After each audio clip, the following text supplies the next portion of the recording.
Assalamualaikum warahmatullahi wabarakatuh. Alhamdulillahilladzi khalaqa fasawwa walladzi qaddara fahada.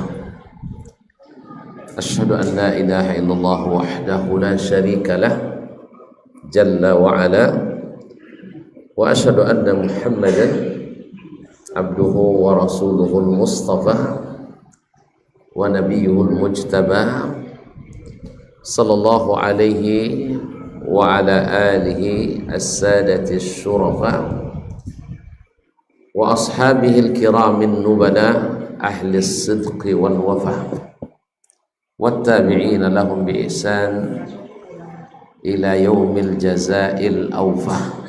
Amma ba'du, fa'usi nafsi wa iyyakum ayyuhal muslimun bitaqwallahi haqqat taqwa wa muraqabatihi fis sirri wan najwa fa inna ajsadana 'alan nari la taqwa fatamassaku minal islami bil urwatil wuthqa wa tazawwadu fa inna khairaz zadi taqwa ya ayyuhalladzina amanu taqullaha haqqa tuqatih wa la tamutunna illa wa antum muslimun. Ma'asyiral muslimin, ma'asyiras sha'imin was sha'imat wal qa'imina wal qa'imat. Para alim ulama, jadi pandai, tokoh adat, tokoh masyarakat. Alhamdulillah khususnya malam ini hadir bersama kita pucuk adat pimpinan pemerintah desa dengan seluruh perangkat yang hadir, para RW lah, RW mana tinggi RW pada kadus, tinggi kadus lah, para kadus, para RW, para RT dan seluruh hadirin wal hadirat yang dirahmati Allah SWT. Mohon izin minta waktu tak lama noh. Katanya ke abang ketua tadi nyalang sahurnya, karena ndak ada nyalang lah paham. Kalau lah paham tuan-tuan perempuan sudahlah. Kalau tak ada paham anggola dalam. Nah, ma'asyarul kiram dirahmati Allah. Ada seorang syekh atau seorang ustadz di salah satu negara di Timur Tengah ditugaskan berdakwah di sebuah perkampungan, dan lazimnya orang kampung kalau tiba syekh pasti syukur, pasti nyeleo, karena orang kampung biasa semua hormat pada para ulama, sangat hormat para dai, para ustaz. Saking gembiranya mereka bergiliran untuk menjamu syekh setiap hari Jumat di rumahnya masing-masing. Pokoknya Jumat 1 cawi undi dapat bagian simpulan. Kemudian Jumat kedua, ketiga, sampai bahkan kalau ada Jumat kelima. Sampai pada suatu hari dapat undian atau dapat giliran menjamu, yaitu suatu keluarga yang keluarga muda, karena anaknya bos orang itu pun masih dalam buayan, dan tinggalnya berdekatan dengan masjid pula. Berarti tetangga dekat syekh juga, karena syekh nginap dekat masjid. Ketika diundang makan, datang ke rumahnya. Nah, sebelum tadi dihidangkan makanan, istrinya meletakkan sejumlah uang yang cukup besar di atas meja. Ya, karena sibuk melayani tamu, dia lupa. Selesai syekh makan dan pergi ke masjid untuk salat asar, karena kan habis Jumat tadi, jadi makan lama bersembang-sembang di rumah tuh, pergi ke masjid dengan suami juga pergi, baru dia teringat ketika bersih-bersih meja, bersih-bersih makanan, uang yang cukup banyak di atas meja tadi tiba-tiba lenyap, nggak ada. Kalau sampai awak kacan itu, siapa tertuduh? Ustaz itu mesti. Sebab yang ada di rumah itu hanya dia suami istri dan anaknya yang masih bayi dalam buayan. Dan sejak tadi lagi tidak ada orang yang masuk ke rumah kecuali ustaz sendiri. Allah. Pulang suaminya dari masjid, langsung ditodong dengan pertanyaan, bang, ada nampak piti di meja tadi. Untuk pada buat tidak tuan, kok gaji laki 3 juta sebulan 2 juta setengah datang tadi situ. Nyawa kan kalau dia mau gaji kan tahu suami itu bagian terima kasih juga ya, dia mau gaji kasih istri kan ya. Nah, jadi itu tak sodo tadi deh, lupa ada nampak piti dabang situ tadi. Oh enggak ada lah, ya iyalah maunya pokok aja bang. Indah, memang tak ada. Subhanallah. Siapa gak mampu bang ya? Ada lagi. Siapa kira-kira yang mengambil uang itu? Tak mungkin anak kecil, tak mungkin. Banyak mawak nyawak leleh. Dan suaminya juga tidak ada. Tentu tuduhan mengarah ke ustaz. Malang nasib ustaz, tertuduh ustaz. Akhirnya suaminya marah besar, tak sekali bohongi, tak awas mereka dan buka rahasia di depan masyarakat semuanya. Di Papua dapat uang sodo, pura-pura jadi syekh, pura-pura jadi ustaz kosan pencilok godang. Sekali itu maunya pencilok godang kan. Apa kata istrinya? Tidak usah bang, tidak usah dipermalukan. Tidak mungkinlah ustaz tu ngambil, andai dia benar ngambil, tidak mungkin ngambil kecuali karena memang butuh. Mungkin beliau sedang butuh sekali, minta malu, nampak depan mata, langsung masuk saku misalnya kan, mudah-mudahan pemiliknya lupa. Itu tafsir istrinya, untuk dapat istri yang salihah pula. Kalau tidak koran gampangnya, mau masuk dalam koran, laporkan LSM. Masya Allah. Akhirnya dia terima usulan istrinya untuk ditutupi saja, untuk ditutupi. Anggap saja itu sedekah, sedekah tabasuh. Gitu kan, ikhlaskan saja. Karena segan kita sama ustaz itu. Masa ustaz diutus dari kota ke sini, tiba-tiba kita menuduhnya mencuri, tidak mungkin. Akhirnya diikhlaskanlah, itu kesepakatan mereka. Tetapi yang namanya wangi tidak bisa disembunyikan. Sejak saat itu tidak bisa galak dia ke sirah. Ini kan pakai masjid baru. Saya tinggal misalnya siko, rumahnya di situ. Karena atas songo di pintu tu masuk melak kau main. Kalau sampai assalamualaikum warahmatullahi wabarakatuh kedua situ, orang kau kelai kau kena zikir sitat. Atau langsung kalau saja saking tak apa namanya tak bisa menerima kenyataan yang ada itu. Akhirnya berlangsung waktu yang sangat lama. Sang suami ini karena selalu berjumpa dengan ustaz, pasti setiap bertemu saya siok darah bodoh buati tiurinya. Nak setan kan sabun je dia, sabun ke uang je, tanggung je seorang je, mau sama beribad je kan itu. Subhanallah. Tapi bagaimanapun alhamdulillah dia tidak ini selalu dinasihati istrinya, tidak usah disebutkan. Walhasil tentu giliran berjalan tauih, giliran mau undang syekh makan sudah Jumat lah 6 bulan sudah itu. Kalau lu bagian ini balik apa cara lah potong hilang gini kah Apa lo kan hilang gak golenya. Tapi amun pulang koma apa cara lo? Awal ada bagian lo dia. Nak ndak dia tembok. Malu nak nak dia tembok ndak lewo ni ngusah saja dan tumpatnya. Apa kata bini? Tembok je lah bang. Memuliakan tamu tu tanda orang beriman. Apalagi dia orang berilmu. Ini macam. Akhirnya memang kalau bini kau membujuk memang kalah masih ya tambu ya deh memang kau ini corong bujuk awak dah. Nah ya kaum muslimin dan muslimat dirahmati Allah SWT.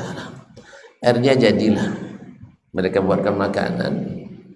Tiba Syekh datang selepas Jumat selesai khutbah tadi datang ke rumah. Tapi tidak sabar lagi nya selesai makan tu sih. Buka je langsung dia bang. Memang tak tahan dia lah. Syekh, ini tak nampak dia Syekh. Dia berubah selama 6 bulan kau. Berubah macam apa? Okay Syekh nak. Tak ramai macam awal-awal ni. Saya lainnya teman tak dulu bono je dah sibuk lo kerja, sibuk berdakwah. Tolong jawab tahu itu agam.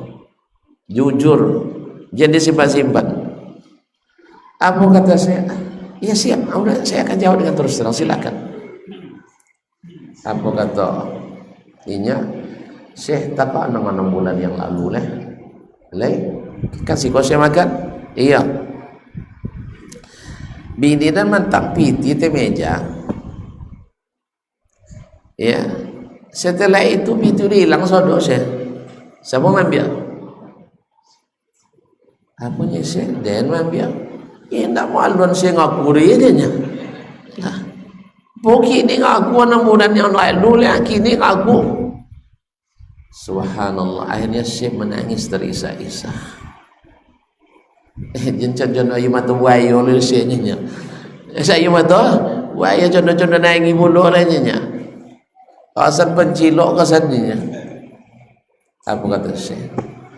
Ya akhi, saya menangis bukan karena kalian menuduh saya mencuri, demi Allah tidak. Karena seorang ustaz itu dituduh bermacam-macam itu sudah biasa. Ustaz itu di fitnah itu sudah biasa. Kalau tidak mau difitnah jadi ustaz. Banyak fitnah terhadap ustaz tuh. Kalau kepala desa kan fitnahnya ya. Tapi tidak separa ustaz dah. Kalau ustaz sampai doang gilo ke. Cuma zaman kini tidak beraninya gilonya. Kalau gilo jadi wali wak. Ya, ada nomor kini wali gilo kan. Nah, hanya dia sampai doang gilo kini lah. Tapi dia sampai pengicu, sampai penduto, sampai dan sebagainya itu biasa. Kata saya menangis demi Allah bukan karena kalian menuduh saya mencuri, tidak, demi Allah. Sebab kenapa saya menangis? Kenapa saya menangis? Saya memang bukan mencuri. Saya ngambil uang itu betul. Tetapi saya letakkan dalam mushaf yang ada di atas meja kalian ini. Kalau boleh buka sekali. Kalau boleh buka lagi. Jadi tang dalam mushaf. Jika kalau tidak dibuka sudah buka kan. Datang dalam mushaf tadi dalam Quran dia temeja, dunia temeja ada Qurannya. Umat Islam tahu ya ada Quran di ruang tamu masih ada Quran. Jadi ketika kalian nak menghidangkan makanan, lakinya beri makanan ke belakang, tiba-tiba pintu terbuka, tiba-tiba angin masuk. Bahasa ebang lah piti tadi. Tu kan dilompe je kecil. Di butiu dek se. Lakinya tadi di dalam sama matu bini kan. Butiu piti tadi disusun letak dalam mushaf di halaman pertama. Sudah kuli langsung. Kok baca alif lam mim mulainya langsung dapat piti no. Subhanallah. Ternyata kalian sini ya 6 bulan tak mau nak buka mushaf rumah kosan. Itu tidak boleh dengangi. Coba dibuka ada lagi. Wasubi tidur. Tak aku orang sepian juga. Tak aku orang saleh juga. Seperti yang disebutkan oleh istrinya. Subhanallah. Kaum muslimin. andainya kalian buka Quran sore itu, indak kalian akan menderita dengan tuduhan seperti itu. Iku 6 bulan menanggung sakit hati. Itu antul alun batumpang lebo bawa jadi bawi. Kalau bawa jadi mului, lah banyak yang kecipratan muntahan itu. Pasti jadi bahan fitnah ke sana kemari. Tapi untunglah lebini salihah. Jangan citong ke umat. Jangan citong ke uang. Usah dakwah gara-gara kita. Padahal memang pasti. Ternyata benar. Bukan syekh yang ngambil, bukan syekh mencuri, syekh ngambil di lantai, masuk dalam mushaf, lalu diletakkan di situ. Karena mereka jarang buka mushaf, akhirnya uang itu tidak ketemu. Ketika uang tidak ketemu, siapa yang tertuduh? Syekh. Kadang-kadang ada wassalamualaikum. Tekanang Nabi Yusuf dulunya. Nabi Yusuf tekanangnya. Tertuduh inya sebab tinggal di bawah kayu, di bawah penguasa. Cinan pula bini wang lu ke inya dah amuk di kajau. Lajole salah uang, tetap inya kena penjauh. Makanya zaman awak kau contoh mulai lu ulang lihat. Siapa ngadun inya kena penjauh. Ya, jadi sebenarnya sembarang adun lah. Kan ya sih? Banyak dulu uang mengadun, uang buat salah, nang kena hukum, nang tukang kadun. Balik zaman Nabi Yusuf dulu dia. Tapi masalah kaum muslimin yang membuat saya menangis, kata Syekh, bukan karena tuan-tuan menuduh saya mencuri demi Allah, tidak. Tapi yang membuat saya menangis adalah umat Islam jarang membuka Al-Quranul Karim. Umat Islam jarang membaca surat cinta dari Rabbul Alamin. Umat Islam menyia-nyiakan kebaikan yang tidak terhingga. Umat Islam meninggalkan buku petunjuk yang kalau dia pegang erat-erat takkan pernah tersesat. Umat Islam jarang membaca Al-Quranul Karim. Kaum muslimin sedang jemaah yang dirahmati Allah SWT, itu yang membuat saya menangis. Kenapa kalian tidak pernah lagi membaca Al-Quranul Karim? Al-Quranul Karim kaum muslimin, ini adalah buku bacaan favoritnya as-salafus salih.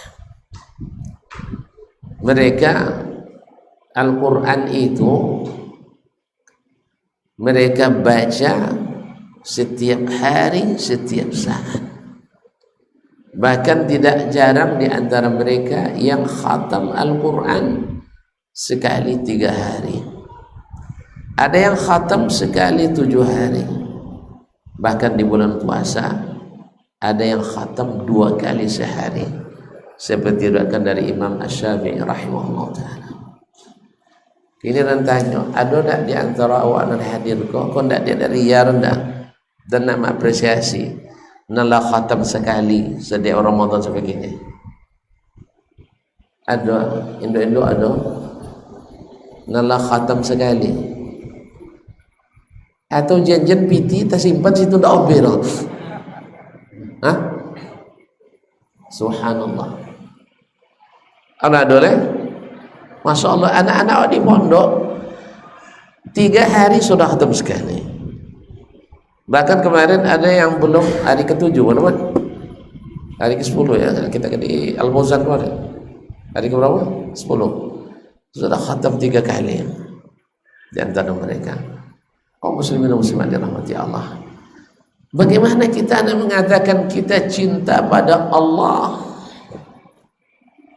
Kita mengatakan cinta pada Allah, bahkan lagu-lagu cinta hafal semuanya, tetapi surat cinta dari Allah tak pernah kita baca. Pana nemo suai cinta, ndak pana nemo suai cinta, hah? Ndak pana ningon bini jauh. Cuma boleh sekali. Banyak orang tua dulu sayang bini, tinggi kan. Kalau siang laki apa? wangi-wangin sekali. Nah, sayang bini tinggalkan. Ya memang kalau ndak tinggal-tinggal ya nak wangi je kawak ke. Tapi kalau tinggal-tinggal duai jadilah insyaallah mulai terah. Kalau terangkat tu sayang dia. Kaum muslimin. Ketika kita sedang berjauhan, alat komunikasi kita apa? Kalau bukan surat. Dan tak kanang lagi ketika ada tinggal sampai bulan je tinggalnya. Masya Allah, suwe tiba deh.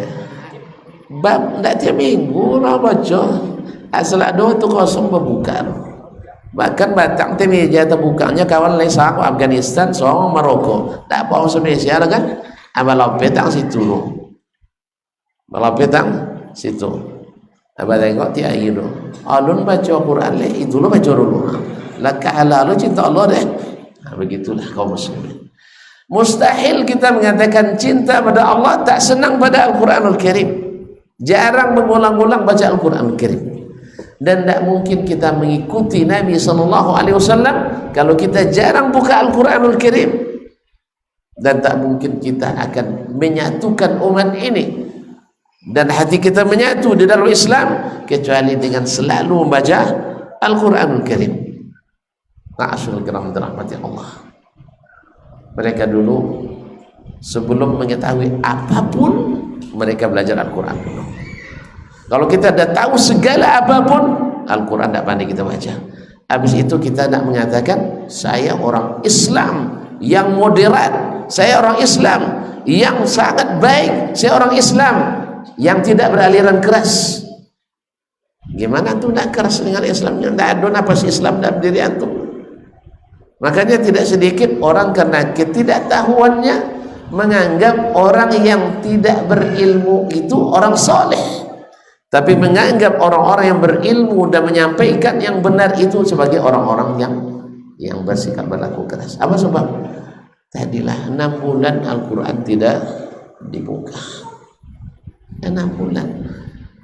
Wa qala ar-rasul Rabbi inna qaumi ittakhadhu hadzal Qur'ana mahjura. Rasul berkata, ya Rabbi, umatku telah menjadikan Al-Quran ini ditinggalkan. Kalau sudah membacanya saja ditinggalkan, bagaimana dia memahaminya? Kalau tidak memahaminya, gimana nak mengikutinya? Kalau tidak mengikutinya, gimana nak melaksanakannya? Kalau tidak melaksanakan, gimana nak melaksanakan Islam? Oleh itu kaum muslimin dan muslimat, karena muhasabah Ramadan adalah bulan Al-Quranul Karim. Syahrul Ramadan alladzi unzila fihi al-Quran hudan lin-nas wa bayyinatin minal huda wal furqan. Maka harus bukan nunggu tidak sibuk. Tidak ada kita yang tidak sibuk. Kepala desa sibuk ngurus desa, dosen sibuk ngurus berkas-berkas, tak ngajar aja berkas. Sewanto le bekas iko, sewanto le bekas iko, sewanto laporan iko, laporan itu. Pokoknya udah gini jadi dosen mau. Unda lah jadi dosen. Ya perlu dulu maju. Nah, kalau tidak maju bila hilang ilmu. Tapi sekarang disibukkan dengan berkas ini, berkas itu, tes ini, tes itu, tes nak dulu. Nah, la haula wala quwata illa billah. Alun ngarati aplikasi kolek, timbul aplikasi lamu. Bau. Yang alun juga tapi akhirnya bingung. Kaum muslimin akhirnya yang berprestasi hebat ngajar itu yang rajin mengumpulkan berkas selemari atau copek dapat gold. Tapi yang rajin di kelas, rajin menyampaikan ilmu, rajin membimbing, rajin membina, itu belum tentu menjadi dosen favorit atau guru favorit. Nauzubillah. Jadi ya, itulah kaum muslimin dan muslimat dirahmati Allah Subhanahu wa taala. Nah, jangan jadikan kapan sempat. Tidak jadikan membaca Al-Quran bagian dari kesibukan kita. Masa tentu tidak bisa setiap selesai sholat duduk 5 menit. Tahu tidak 5 menit itu setengah halaman, 1 halaman.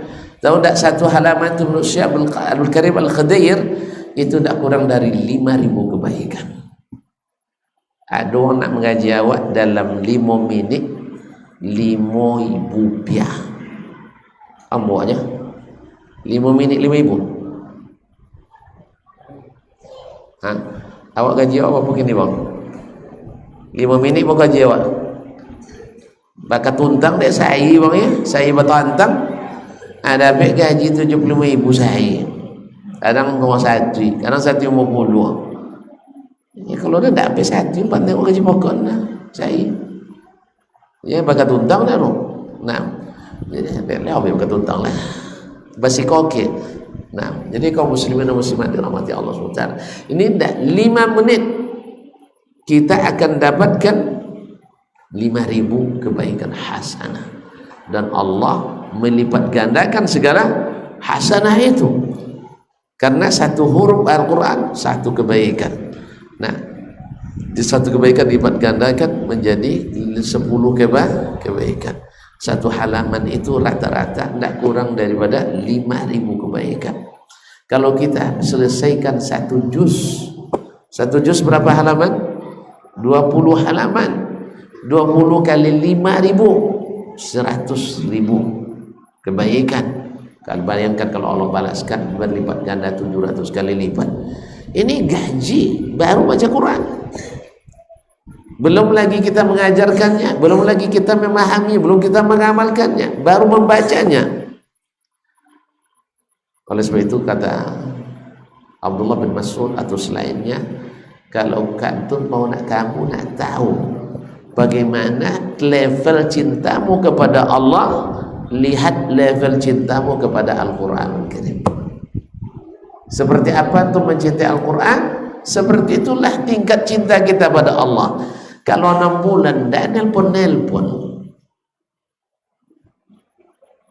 tu bisa sampai cinta abang?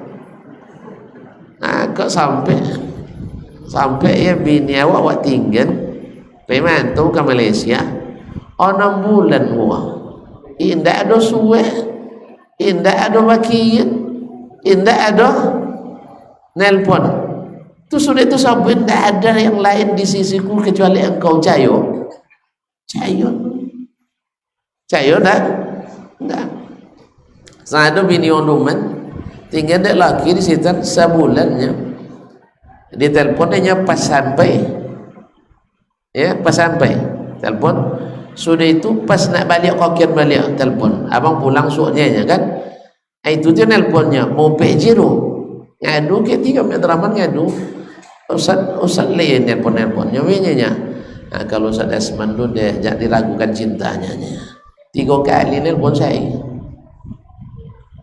Karena ini orang tak pasal nelpon tahu ya curanya kan. Kaum muslimin dan muslimat. Nah, sama. Saya kalau meninggalkan pekerjaan, wah cuti je kan. Tapi kojo tetap ditanggung jawab kita. Menelpon tahu pagi kan masuk telepon tu. Jadi itu tinggai, jadi itu sorry buat telepon. Bagaimana pekerjaan? Sebab awak pimpinan harus ditanyakan. Tapi ini agak malis kan, dia kurang cinta kan dengannya. Jadi kaum muslimin dan muslimat dirahmati Allah. Jadi bagaimana kalau kita nak mengetahui tingkat cinta kita pada Allah, lihat cinta kepada Al-Quranul Karim. Karena itu adalah surat cinta dari Allah Subhanahu wa taala. Jangan sampai ada hari yang kita lewati tanpa membaca Al-Quranul Karim. Minimal setelah salat 1 halaman atau 1 lembar. Kemudian kalau bisa setelah selesai salat 1 juz. Kalau 1 juz 5 juz sehari. 5 juz sehari, 6 hari dalam sepekan bisa mengkhatam Al-Quran. Itu bukan dalam salat. Ada lagi orang yang mengkhatam Quran dalam salat. Allah. Ya, dalam salat 3 hari 3 malam salat khatam Al-Quran. Ada sebuah masjid kalau di Basrah waktu itu sekali 3 malam khatam Quran. Berarti semalam berapa juz? 10 juz semalam. Awak tadi? Ini Imam Lelang. Imam, berapa juz tadi tu?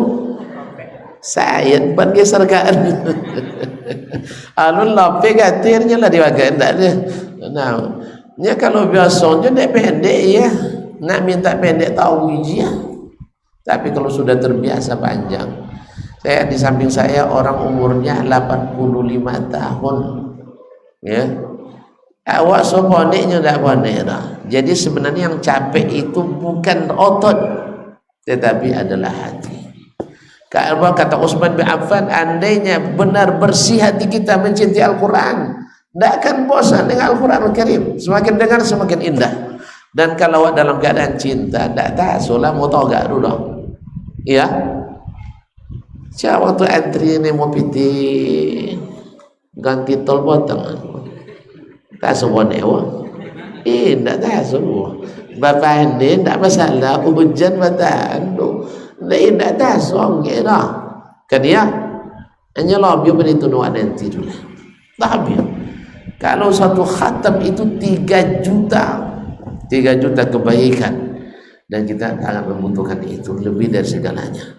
Oleh itu kaum muslimin dan muslimat dirahmati Allah, maka jadikanlah Al-Quran sebagai seperti doa Nabi sallallahu alaihi wasallam, Allahumma ja'al Al-Qur'ana rabi'a qulubina. Ya Allah, jadi Al-Quran sebagai rabi'a qulubina, musim seminya hati kami. Artinya dengan Al-Quran hati kita berbunga-bunga, karena musim semi banyak bunga. Wa nura sudurina, cahaya bagi hati kami. Kalau dada ini dicahayai dengan Al-Quranul Karim, terang jalan kita semuanya, lapang Islam itu semuanya. Tapi kalau jarang baca Quran, makanya asal lihat orang yang istiqamah, orang yang lihat mau ngaji, orang yang rajin ke masjid, sempit hati kita. Apa sebab? Tidak ada cahaya Quran di situ. Gimana nama sudah pernah dibaca?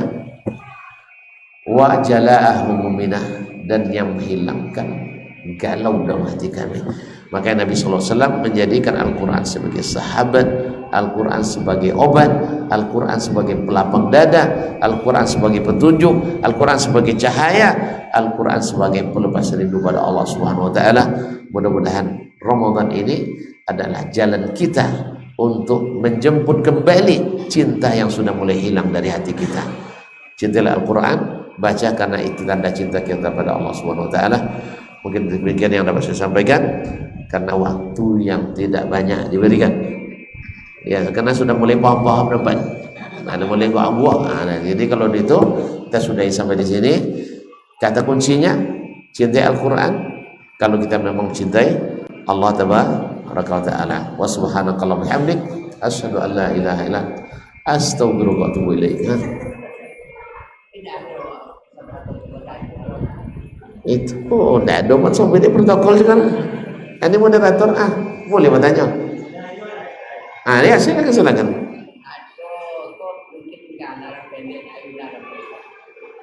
Dalam Quran terbaca ulang 2 kali baca kalimat itu kan. Salamualaikum kemudian ada setengah yang dapat 2 kali dia. Barakallahu fiik. Kalau dijadikan sebagai suatu hal yang tak boleh ditinggalkan, itu tidak ada dasarnya. Tetapi kalau seandainya seseorang mencintai ayat Al-Quran lalu diulang-ulangnya, itu tidak apa-apa. Nabi SAW pernah mengulang 1 ayat sampai selesai salat tahajud. 1 ayat, wattaqu yawman turja'una fihi ila Allah.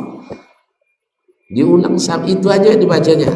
Salat tahajud, lama Nabi salatnya. Nabi lama salatnya, diulang-ulang terus. Itu boleh, dan masalah. Alhamdulillah. Masalah itu lapangnya. Paham tidak? Jadi salamun qawlan min rabbir rahim, kan kalau diulang kan. Atau katakan wal yatalattaf wa la yushiran nabi wa la yushiran nabikum ahada, dan seterusnya. Kalau diadikan sebagai suatu hal yang memang seolah-olah itu suatu ibadah khusus, ya jangan. Tapi kalau seandainya itu diberlakukan pada setiap ayat, karena kadang-kadang ada ini mengena sama kita. Ketika awak sedang sedih, ya ketika kita tidak nahu, atau sabu ayat atau musikin, ibu hati itu kan anak ulang-ulang, awak itu menjadi hati tadi.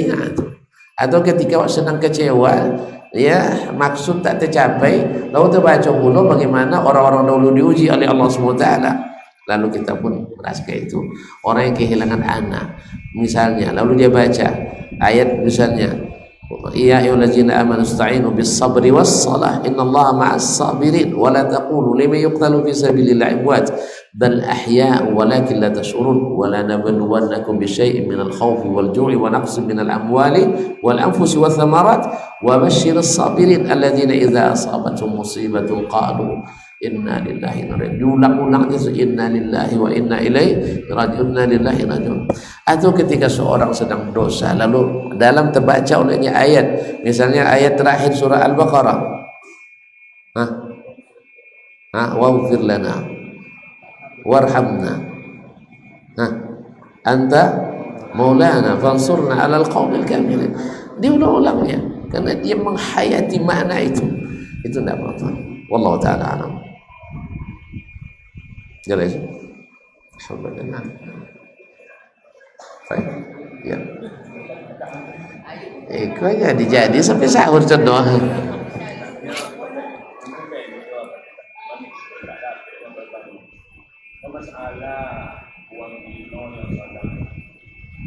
Haid. Hah? Haid atau nifas tadi?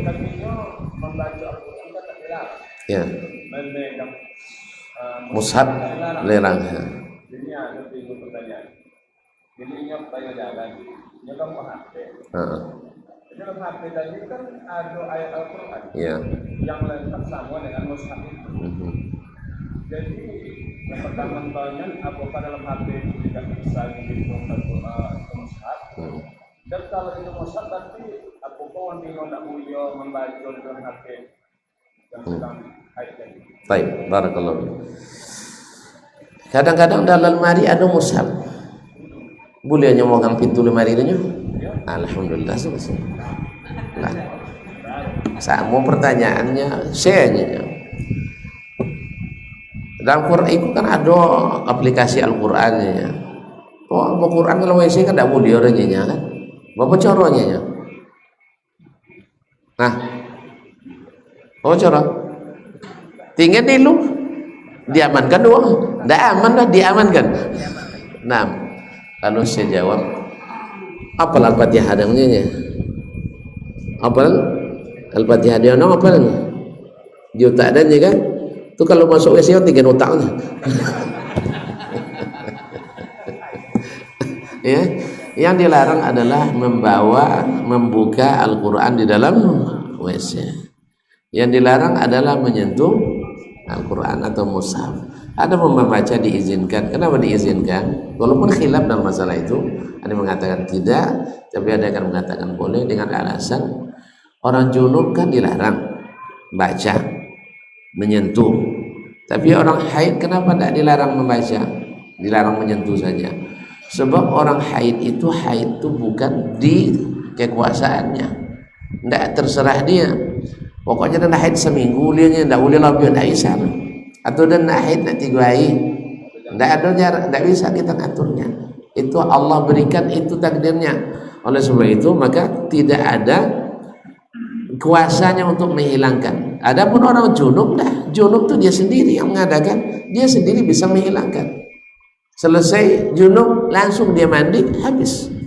Makanya tidak boleh dia megang sebelum bersuci, karena suci itu ada di tangannya, lain tidak. Wallahu a'lam. Sedangkan kalau wanita dibiarkan atau tidak dibolehkan membaca Al-Quran di masa haidnya, bagi yang hafizah dia perlu murajaah. Bagi guru yang mengajar materi Al-Quran dia perlu untuk membacakan, guru tajwidnya, guru tahfiznya, guru qiraat dan sebagainya. Oleh sebab itu maka diberikan rukhsah, wallahu taala alam. Yang kedua atau masalah kedua, para ulama membedakan antara mushaf yang murni, ini ada terjemah. Nah, ini beda hukumnya dengan mushaf yang murni, tidak ada perkataan lain di dalamnya. Kalau ini kan ada perkataan lain di dalamnya. Yang seperti ini dipegang oleh orang yang tidak berwudu, itu boleh. Boleh karena tidak murni Al-Quran. Sedangkan yang tidak boleh itu adalah yang murni Al-Quran, tidak bercampur dengan perkataan orang atau makhluk yang lain. Karena Al-Quran itu kalamullah sifatnya. Sedangkan perkataan orang itu adalah makhluk. Jadi sudah ada makhluk di dalamnya, maka tidak Mengapa kalau disentuh walaupun dalam keadaan tidak bersuci? Tetapi kan bukan itu yang dianjurkan.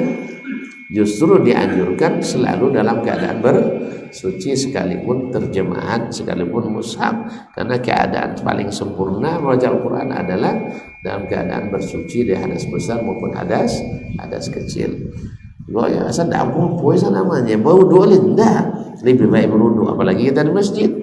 Sebab kalau tidak berwudu masuk masjid pasti duduk langsung, tidak salat tahiyatul masjid.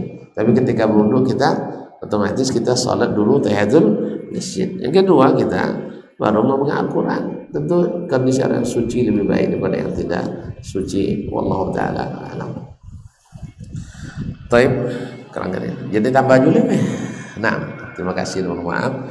Mudah-mudahan hari-hari ke depan membuat kita semakin mendapatkan banyak kebaikan dari Al-Quran Karim, semakin dekat kepada Allah SWT, semakin senang membaca kalamnya dan mengikuti titah dan perintahnya. Terima kasih sekali lagi sosial kepada pimpinan desa, Masya Allah, jazakumullah khairan.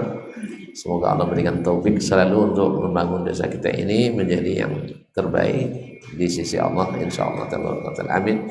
Wabillahi taufiq wal hidayah. Subhanakallahumma wa bihamdika asyhadu an la ilaha illa anta astaghfiruka wa atubu ilaik. Wassalamualaikum warahmatullahi wabarakatuh.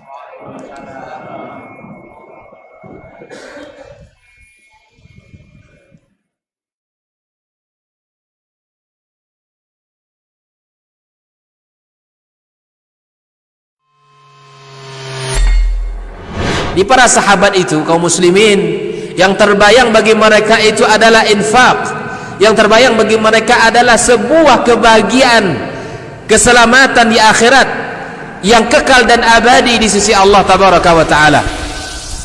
Semua kita boleh klaim sekarang, kamu cinta Nabi, cinta Ustaz, cinta Nabi, cinta Ustaz, termasuk saya, cinta Nabi, cinta. Kapan tahunya? Besok di akhirat. Maka apa kata Nabi sallallahu alaihi wasallam? Amalur rajuli biyadihi. Penghasilan yang terbaik adalah pekerjaan yang dilakukan oleh seseorang dengan tangannya sendiri.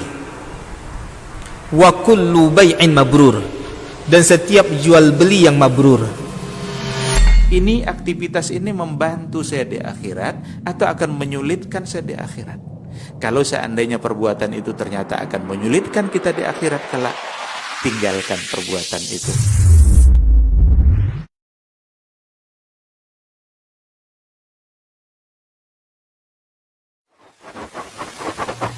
Barometer amal kita saleh tak salehnya di salat kita. Bila salat kita ikhlas dan sesuai dengan sunnah Nabi SAW, maka insya Allah amalan yang lain mengikuti. Ini aktivitas ini membantu saya di akhirat atau akan menyulitkan saya di akhirat? Kalau seandainya perbuatan itu ternyata akan menyulitkan kita di akhirat kelak, tinggalkan perbuatan itu. Anta ni'mal jund. Kamu adalah sebaik-baik prajurit. Coba lihat. Kamu adalah sebaik-baik prajurit. Maka tujuannya adalah menghancurkan kehidupan rumah tangga.